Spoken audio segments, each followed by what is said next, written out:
Hello and welcome back to Geography this year. It'd be great to see you all, and you'll have noticed something a little bit different this year. You might have noticed on your timetables you've got two different geography teachers.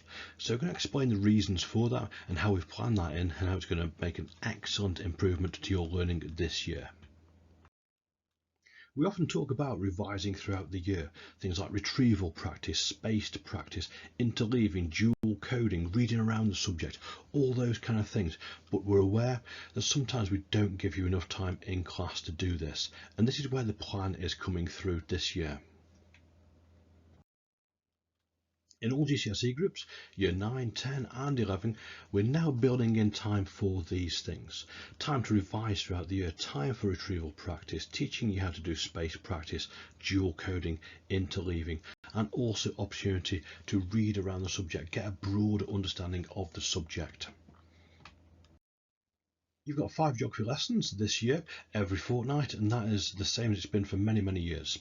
And 4 of those lessons will be with your usual geography teacher, working through the GCSE course, the content, the specification, all those kind of things that you're very used to. One of those geography lessons is going to be taken by a different member of staff, and that's where things are a little bit different, and it's really exciting that we're going to build this in this year. So we're going to be working on a revision, space practice, revision skills, reading around the subject. Sometimes you'll do an assessment in there, sometimes you'll review an assessment based on a video that we've done. So this is a proper planned in geography lesson, just going to be a little bit different with a different member of staff. So what are the things that we're going to do this year? Well, here's a few things that we've got in mind. We're going to do Kahoots and Firefly quizzes, look at geography in the news. We're going to practice our geography diagrams, maybe watch some GCSE pods, the tab geography sheets. So if you're in year 9, we're going to teach you about those. If you're in year 10 and 11, you already know about those. Keywords revision. Create some of your own revision materials.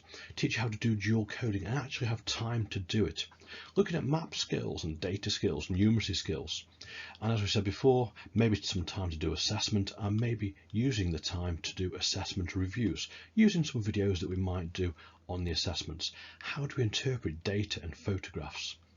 It's all going to be quite different on that one lesson, but I think you'll appreciate the fact that we've thought really deeply about this. Not a problem whatsoever of delivering the content in 4 lessons. We can do that, that's absolutely fine. You won't even notice any difference. But what we've done is this extra lesson is the thing that's going to solidify it, is going to cement it in your head so that you can remember just a little bit more and keep going back to things. So here's the plan for the first session. Maybe start off with a Kahoot. We're going to look at climate change because that's the topic we start each year with. Maybe looking at grid references and also demonstrating geography in the news.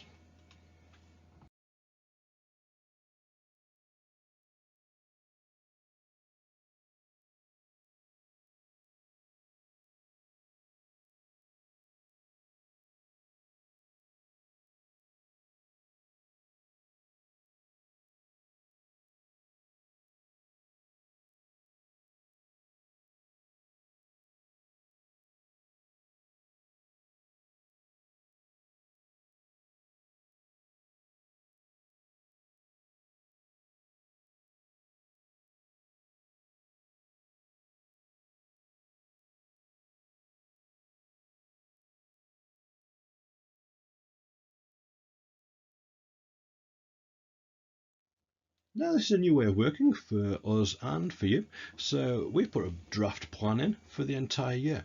So we roughly know what's going to happen. We've got all the materials all ready. It's just a case of where do we put them throughout the year. We're going to respond to some of the issues that we've encountered throughout the year. So in assessment, if we realise that students don't understand a certain topic, we'll change the overall plan. However, at the end of September, because it's new for us and it's new for you, the members of staff that are doing this, we're going to meet together, we're going to see what's gone well, what could we improve, and also if you've got any ideas over the first couple of sessions, do let your teacher know and we can feed those into the overall plan so we can kind of cement it and make sure it's perfect for the rest of the year. Here's some things that you'll understand. Thinking and writing like a geographer, so always keep these in mind. These of course are based on the assessment objectives AO1, AO2, AO3 and so forth.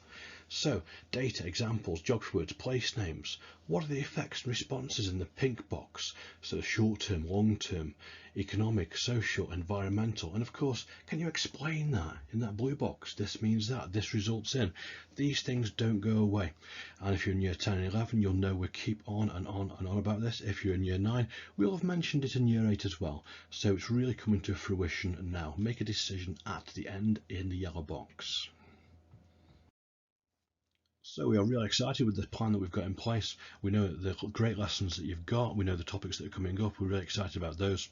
It's going to be a great year in geography this year, and also particularly this extra lesson that you've got that we've planned in, because yes, the learning takes place in class, but it cements in your long-term memory in these extra lessons that we've got with the different member of staff.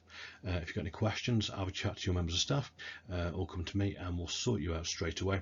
I think it's going to be a great year, and we're really looking forward to teaching you this year.